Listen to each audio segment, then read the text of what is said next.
우리도 그랬지만 우리의 자녀들을 키우면서 가만히 보게 되면 무언가 호기심이 들면서 부모에게 이런저런 질문을 하는 때가 있습니다. 아빠, 이게 뭐야? 혹은 왜 그렇게 생겼어? 누가 만들었어? 기타 등등 여러 이런 질문들, 여러 궁금증을 가지고 질문을 하는 경우들이 있습니다. 그럴 때 부모는 그 자녀의 질문에 대답을 해줍니다.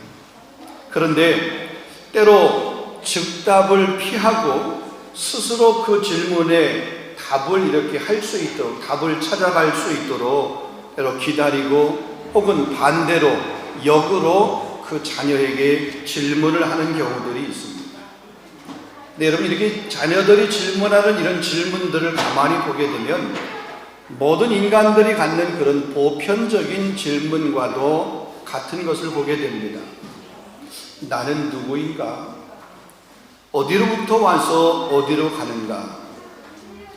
무엇을 위해 살아야 되는가? 우리의 삶에 왜 고통이라고 하는 것, 고난이라고 하는 것이 있는가? 때로 이 약육강식의 사회를 보면서 세상은 왜 공평한 것 같은데 공평하지 않고 불합리한가? 기타 등등 이런 여러 가지 근원적인 혹은 근본적인 질문을 하게 되고 또 그런 것과 같다는 얘기입니다. 성경은 모든 인간이 겪는 고통과 죽음은 죄로 말미암았다라고 그렇게 말씀을 하고 있습니다. 창세기 3장을 보게 되면 아담과 하와의 불순종으로 말미암아 죄가 세상에 들어오게 되었습니다. 그 죄로 말미암아 모든 인간과 피조물이 겪는 그 고통과 죽음의 원인이 되었다라고 그렇게 말씀하고 있습니다. 로마서 5장 12절 말씀에도 보면 한 사람으로 말미암아 죄가 세상에 들어오고 죄로 말미암아 사망이 들어왔나니 이와 같이 모든 사람이 죄를 지었으므로 사망이 모든 사람에게 이르렀느니라 말씀합니다. 로마서 3장 23절도 말합니다. 모든 사람이 죄를 범하였음에 하나님의 영광에 이르지 못하더니. 자, 그런데 성경 곳곳에서 보게 되면 의인과 악인을 이렇게 구분을 합니다. 그러면서 의인의 삶은 여호와께서 인정을 하시지만 악인의 삶은 망한다라고 그렇게 성경은 우리에게 말씀을 하고 있습니다. 심지어 잠언 12장 21절에 보게 되면 의인에게는 어떤 재앙도 임하지 아니하려니와 악인에게는 앙해가 가득하니라. 재앙이 가득하다, 화가 가득하다, 재앙이 넘친다 그랬습니다. 의인에게는 어떤 재앙도 없대요. 근데 악인에게는 재앙이 넘친다. 그런데 우리 주변을 가만히 보게 되면 악하게 사는 사람, 악인들에게만이 아니라 의롭게 살고 선하게 살고 착하게 살고 신실한 그리스도인의 삶을 살아가려고 그렇게 발버둥치며 애쓰는 그런 사람에게도 소위 말해서 불행이나 나쁜 일들이 일어나는 것을 보게 됩니다. 예기치 않는 그런 고통들을 당하게 됩니다.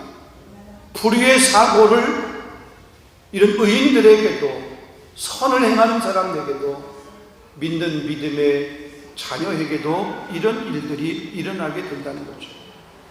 갑작스럽게 고통을 받거나 죽는 일들이 발생합니다. 여러분, 그러면 왜 이러한 일들이 발생을 하게 됩니까? 하나님은 전지전능하신 분이신데 하나님께서 악인과 의인을 이렇게 구분하지 못하는 분이 결코 아니신데 의인의 삶은 하나님이 인정해 주시고 복을 주시고 어떤 재앙도 임하지 않겠다라고 그렇게 말씀하셨는데 그러면 하나님은 거짓말 하시는 분이신가?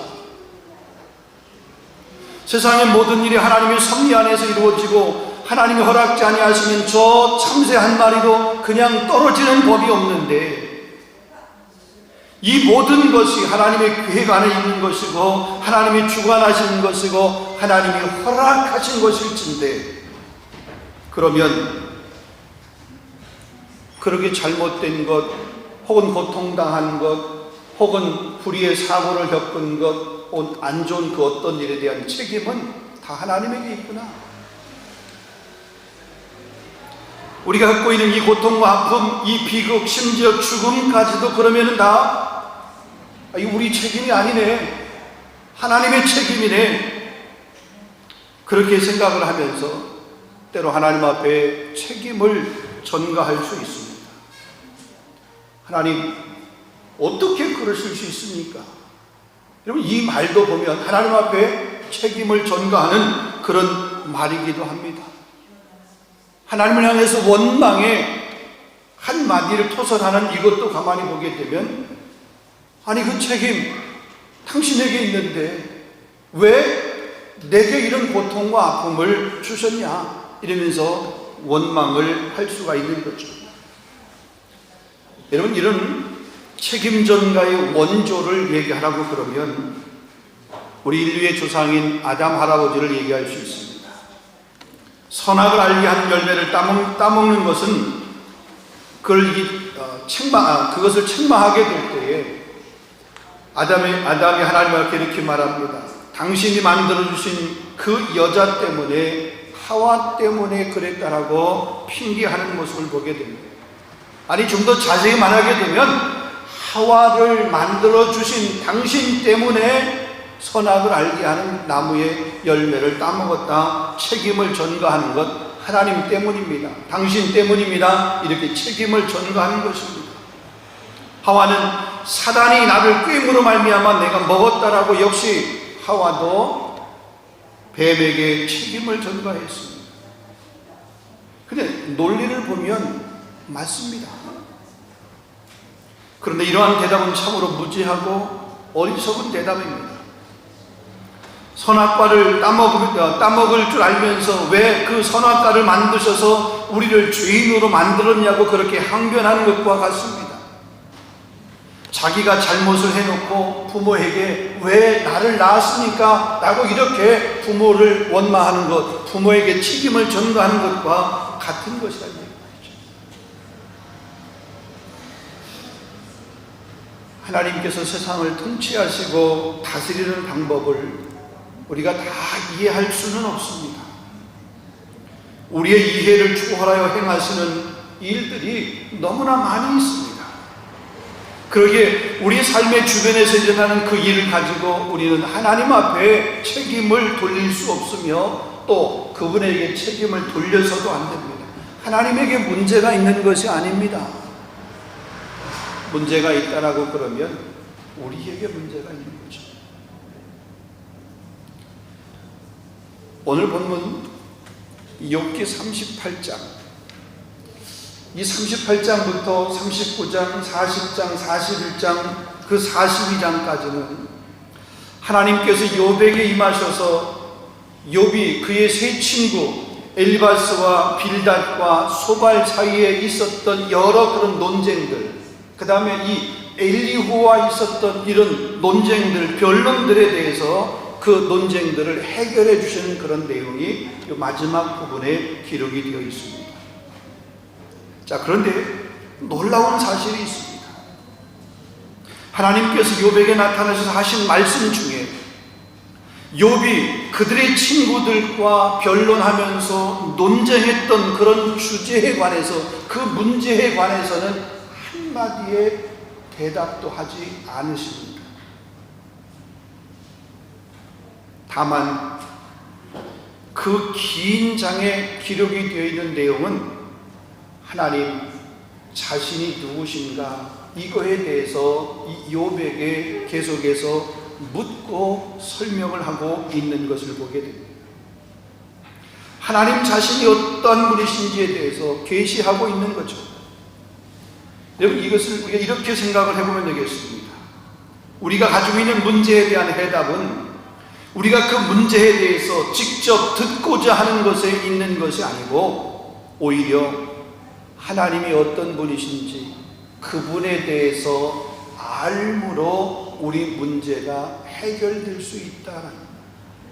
우리는 나의 문제, 내 가정의 문제, 혹은 내 자녀의 문제에 대해서 하나님이 직접적으로 대답해 주시기, 말씀해 주시기를 원합니다. 내 귀에, 내 마음 가운데 그것이 직접적으로 들려졌으면 좋겠어요. 근데 이 욥기를 통해서 우리에게 주는 메시지는 뭐냐면, 그것이 아니라 하나님을 알면 된다. 하나님에 대하여 아는 게 아니라 하나님을 알면 된다. 그래서 하나님께서 지금 욥에게 당신을 계시해 주는 거예요. 우리 인생 여러 가지 문제들에 우리가 집착을 하고 스스로 그 문제를 해결하려고 애를 쓰면 애를 쓸수록 오히려 절망에 빠지게 되고 미궁에 빠지게 되지 스스로 답을 찾을 수가 없다는 것입니다. 그래서 지혜와 지식의 근본인 여호와 하나님, 그분을 의뢰하라. 궁극적인 해답이 하나님에게 있다. 하나님을 아는 지식에서 답을 찾을 수 있다는 겁니다. 그래서 호세아 선지자가 말합니다. 여호와를 알자, 힘써 여호와를 알자 그랬어요. 여러분, 하나님을 아는 것이 힘인 줄로 믿습니다. 하나님을 의지하는 자를 반드시 도우신다는 것을 제대로 아는 자, 그것을 믿는 자, 그 사람이 힘 있는 자라는 거죠. 다니엘 11장 32절 말씀에 보게 되면 자기의 하나님을 아는 백성은 강하여 용맹을 떨치느니라 그랬습니다. 여러분, 시편 9편 10절 말씀에 보게 되면 여호와여 주의 이름을 아는 자는 주를 의지하오리니 이는 주를 찾는 자들을 버리지 아니하시니이다. 주님을 제대로 아는 자가 주님을 의지한다. 왜냐하면 주님을 의지하는 자를 주님은 절대로 버리지 않기 때문에 그렇다. 주님을 의지하는 자를 주님은 절대로 버리지 아니한다. 내 부모는 너를 혹 버린다 할지라도 나 여호와는 너를 결단코 버리지 아니하겠다.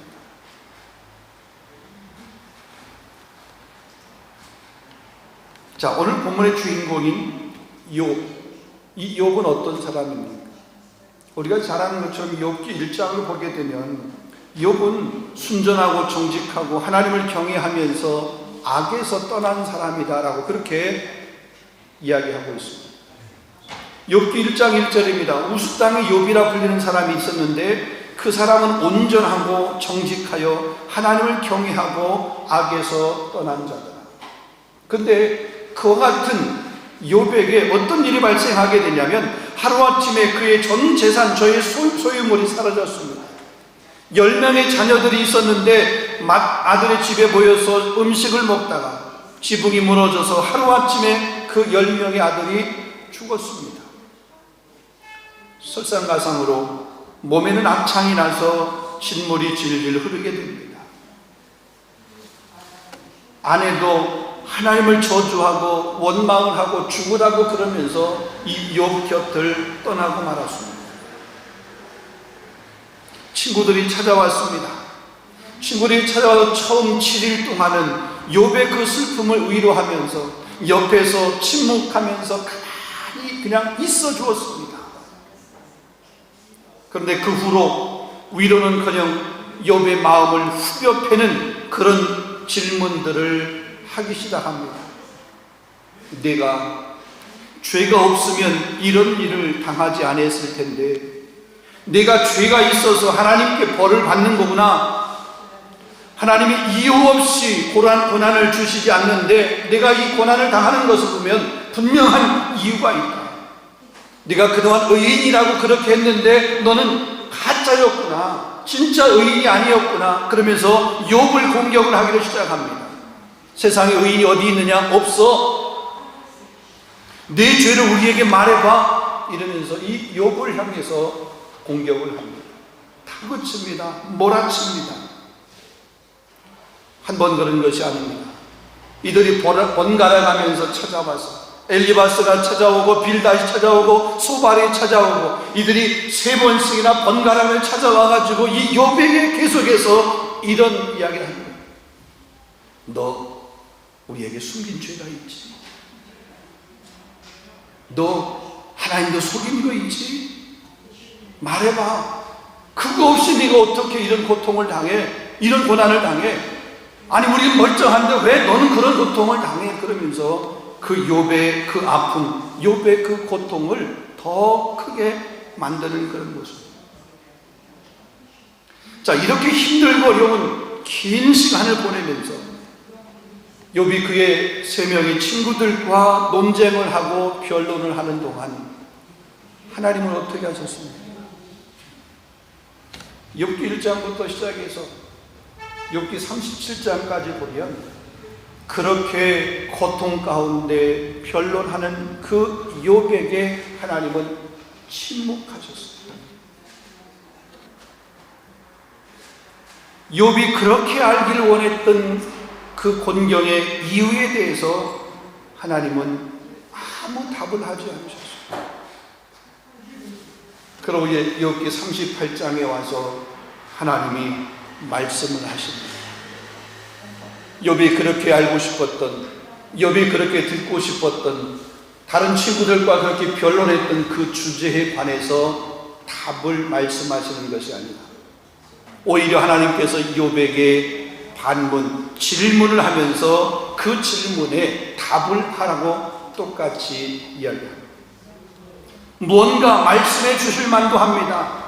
그렇게 긴 시간 동안 힘들고 고통하며 보내온 욥인데, 아니 그런 욥을 위로하기 위한 그 위로의 한 말이라도 할 수 있을 텐데 오히려 그 욥을 책망하듯이, 욥을 꾸짖듯이 다그치면서 욥에게 질문합니다. 말을 합니다. 3절에 보게 되면 너는 대장부처럼 허리를 묶고 내가 내게 묻는 것을 대답할지. 지금 하나님께서 욥에게 질문을 하겠다는 거예요. 그 질문에 대해서 욥 너 대답을 해. 그죠? 친구들이 찾아와서 했던 것하고 뭐가 다릅니까?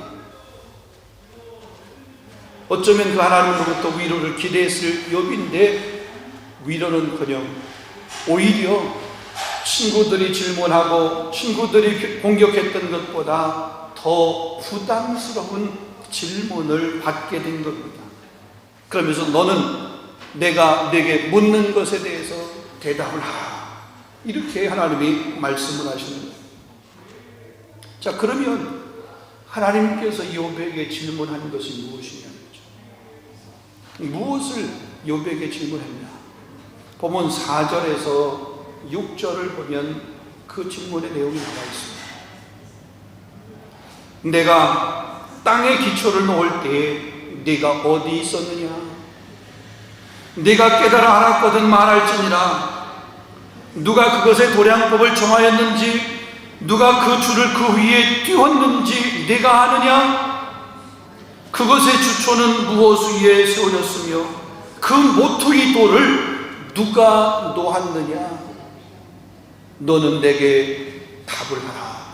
대답하라. 1절 안에서는 12절 이하에도 보면 내가 너희 날에 아침에게 명령하였느냐? 새벽에게 그 자리를 일러주었느냐? 그것으로 땅끝을 붙잡고 악한 자들을 그 땅에서 떨쳐버린 일이 있었더냐? 내가 어디 있었느냐? 혹은 네가 알고 있었느냐? 네가 한 일이 무엇이냐? 이런 질문을 하고 있는 것입니다. 거기에 대해서 대답을 하라는 거죠. 그러시면서 욥기 41장에 가서 궁극적인 결론을 말씀을 하십니다.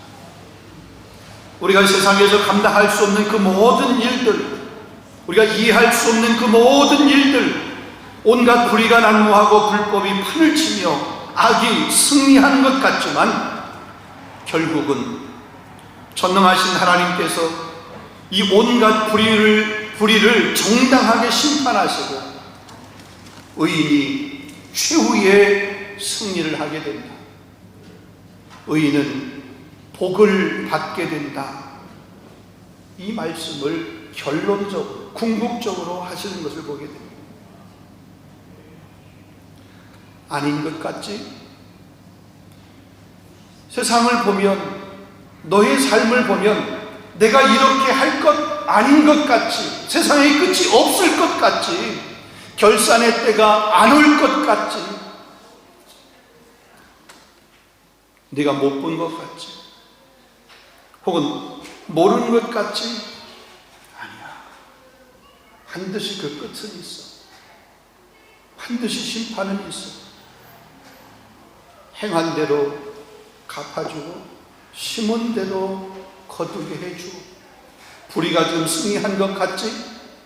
공의가 무너진 것 같지?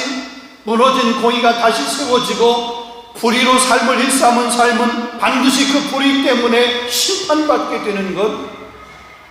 의인은 지금 빛을 못 보는 것 같지만 다시 그 의인이 넘어지지 아니함을 세상 가운데 보여줄 거야.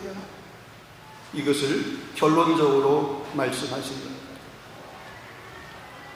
그러자 욥기 42장에 가서 보게 되면 욥이 대답을 합니다. 주께서는 못하실 일이 없사오며 무슨 계획이든지 못 이루실 것이 없는 줄 아오니 무지한 말로 이치를 가린 자가 누구니까? 나는 깨닫지도 못한 일을 말하였고 스스로 알 수도 없고 헤아리기도 어려운 일들을 말하였나이다. 내가 말하겠사오니 주는 들으시고 내가 주께 묻겠사오니 주여 내게 알게 하옵소서. 한마디로 말하면 하나님은 모든 것의 주권자가 되시고 전지전능하셔서 못하실 일이 없으신데, 그동안 내가 친구와 변론하면서 내가 하나님을 온전히 알지 못하여 무지한 말로 믿음 없는 그런 말을 했으니 하나님 용서해 주시옵소서, 이런 얘기입니다. 그리고 그가 고백했던 그 유명한 고백이 있습니다. 욥기 42장 5절 6절입니다. 내가 주께 대하여 귀로만 들었사온데 이제는 눈으로 주를 배움나이다. 그러므로 내가 스스로 거두어드리고 티끌과 같은 죄 가운데서 회개하나이다.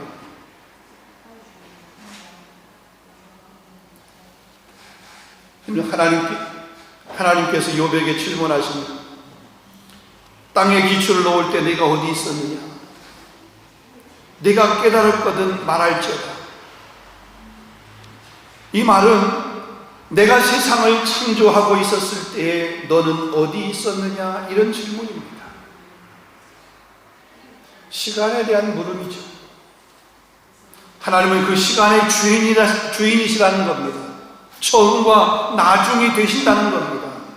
하나님은 영원하신 분이라는 것을 일깨워주기 위함입니다. 영원하신 하나님에 비하면 우리는 시간이라고 하는 그 선의 한 점에 불과한 존재라고 하는 것을 깨닫게 하시는 질문입니다. 또한 누가 그것의 도량법을 정했는지, 누가 그 줄을 그것의 위에 띄웠는지 네가 아느냐? 그것의 주초는 무엇을 위해 세웠으며 그 모퉁이 돌은 누가 세웠느냐? 누가 놓았느냐? 이 물으신 것, 하나님께서 스스로 계획하시고 또 그에 따라 실행에 옮기신 분이시지 너희가 하는 것 아니야, 네가 하는 것 아니야, 이 얘기입니다. 네가 그것을 할 수 있느냐? 이런 질문이기도 합니다. 다시 말하면 하나님은 창조의 계획에 따라 각각 사람의 상황과 그 처지에 무관하신 것이 아니라 분명한 목적과 의도를 가지고 계신다라고 하는 그 말씀을 하십니다. 여러분, 요한복음 9장에 보면 예수님께서 날 때부터 맹인되었던 한 사람을 고쳐주시는 그런 사건이 기록이 되어 있습니다. 제자들이 예수님께 묻습니다. 이 사람 이렇게 불쌍하고 이렇게 아픈 사람, 태어날 때부터 맹인으로 이렇게 태어나게 되었는데 이 사람이 맹인으로 난 것이 누구의 죄로 인함이니까? 자기 죄 때문에 그렇습니까? 아니면 부모의 죄 때문에 그렇습니까? 그때 예수님께서 질문하고 있는 제자들이 이렇게 대답을 합니다. 이 사람이 이 사람이나 혹은 그 부모의 죄로 인한 것이 아니라 그에게서 하나님이 하시는 일을 나타내기 위해서 그런 것이다. 여러분, 우리가 겪고 있는 이 삶에서 우리가 겪고 있는 그 문제, 그 고통의 이유가 우리가 생각하는 것, 우리가 아는 것하고는 다르다는 거예요. 그러기에 우리가 그것을 해석할 것이 아니라 거기에 하나님께서 어떤 의도를 가지고 그 환경을 허락하셨는지 그 하나님의 뜻을 우리가 분별할 수 있어야 됩니다. 그 하나님의 뜻을 분별하기 위해서 믿음으로 그 분별을 붙들면 우리는요 낙심하지 않게 됩니다. 근데 그 이유를 우리가 찾으려고 그래요. 하나님이 찾게 해주셔야 되는데 우리가 찾으려고 하다 보니까 인간적인 방법이 자꾸 생각이 나는 거죠. 인간적인 도움이 필요한 거예요. 그래서 하나님보다는 내 눈에 보이는 그 도움의 손길을 잡으려고 하는 경우들이 많아요. 그 문제를 풀어가기 위해서 하나님 앞에 무릎 꿇기보다는 고개를 좌우로 돌리면서 주변의 사람을 찾는 경우들이 더 많다는 거죠. 주변의 사람의 도움을 무시하라, 주변의 사람의 도움이 필요 없다, 이 말이 아닙니다. 먼저 우리는 하나님의 방법을, 하나님의 뜻을 구할 수 있어야 된다라고 하는 사실입니다. 우리가 알지 못하는 크고 은밀한 일들을 행하시기 위한 하나님의 비밀이 때로 우리 환경 가운데 어려움 혹은 고난이라고 하는 그 상황 가운데 숨어 있다는 사실. 그 숨어 있는 그 비밀을 발견할 수 있는 저와 여러분 될 수 있기를 주님의 이름으로 축원합니다. 환난은 인내는 연단을, 연단은 소망을 이루는 줄 압니다. 여러분이 로마서에 있는 이 말씀, 야고보서에도 동일한 말씀입니다. 여러분, 고난이라고 하는 것, 환난이라고 하는 것, 결국 뭐예요? 거기에 소망이 있는 거예요. 근데 그냥 그 고난, 이 현상만 보고 상황만 보고 소망은 그만두고 이것 때문에 불평, 원망을 하고 그나마 가지고 있었던 그 작은 믿음, 작은 신앙까지도 다 그냥 까발려지고 버려지는 그런 사람들이 얼마나 많은가. 말씀을 맺도록 하겠습니다. 오늘 이 본문 말씀을 통해서 우리에게 말씀하시는 것, 하나님의 크심을 깨닫고 그분의 계획과 섭리를 깨닫고 우리의 삶의 여러 환경 가운데서 비록 그 환경이 힘들고 어려운 일이 있다 할지라도 낙심하거나 실망하는 것이 아니라 이런 환경 속에서 하나님의 의도하신 바가 있고 때로 우리를 단련하셔서 정금 같게 하시고 의인의 길은 인정하시고 복을 주시지만 악인의 길은 반드시 망하게 하신다는 사실, 이 사실을 우리가 굳게 믿고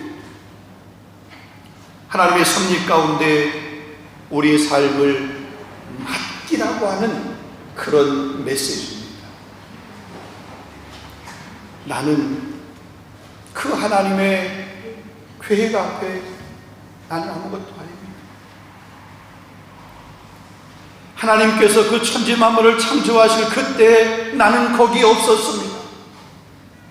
하나님께서 하시는 그 모든 일들 나는 할 수 없습니다. 주님은 하십니다. 하나님은 하십니다. 그 하시는 하나님의 손길이 나에게 향해 주십니다. 그래서 내 삶이 하나님으로 인해서 기뻐하며 감사할 수 있는 그런 삶이 되게 해 주옵소서. 이게 오늘 우리에게 주신 메시지입니다. 여러분, 아브라함 보십시오. 그가 왜 이삭을 번제물로 드려야 하는지 그 이유를 알 수 없었습니다. 그랬지만 믿고 순종을 했습니다. 여러분, 요셉도 마찬가지입니다. 그의 인생 여정이 왜 그렇게 험난한 과정 속에 있는지 이해할 수 없었습니다. 그렇지만 그는 하나님을 믿고 신뢰했습니다. 죄악의 현장 가운데 있을 수 있고 빠질 수 있지만 내가 어찌 하나님 앞에서 범죄할 수 있겠습니까? 그러면서 자기 삶의 옷깃을 이렇게 다시 다듬었습니다.